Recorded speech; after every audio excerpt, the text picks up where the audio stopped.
నిశ్శబ్దాన్ని నిదానంగా కదిలించి చూడు. ఎన్ని వేల ప్రశ్నాపత్రాలు రాలిపడతాయో. మౌనం తెర నెమ్మదిగా తొలగించి చూడు. మహాసంగ్రామానికి సమాయత్తమవుతున్నట్టు లేదు.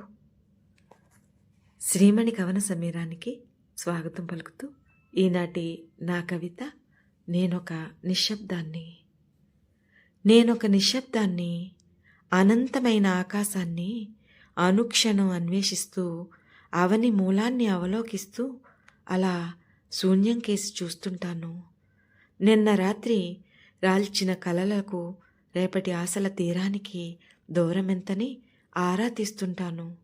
సుఖదుఖాలకు ఆవల నిలబడి కావలి కాస్తూ అలౌకిక ఆనందంలో ఆదమరిచిపోతుంటాను. మాటలకు మౌనానికి మధ్య అంతరాన్ని అంచనా వేస్తూ ఆ అంతరాన్ని అమాంతం భర్తీ చేస్తూ నిదానంగా నిశ్శబ్దంగా మారిపోతాను. నాలో పురుడు పోసుకున్న భావాలు పూర్ణత్వాన్ని ఆపాదించుకుంటాయి. జీవన గమనంలో లక్ష్యం నిర్దేశించేది నాలోని నిగూఢత్వమే. గమ్యం గోచరించేది కూడా నా సమక్షంలోనే. మనోనిశ్చలతను చేకూర్చి మనసుకు సాంత్వననిస్తూనే పరమపదానికి దారులను అతి చేరువ చేసే సాధనం నేను.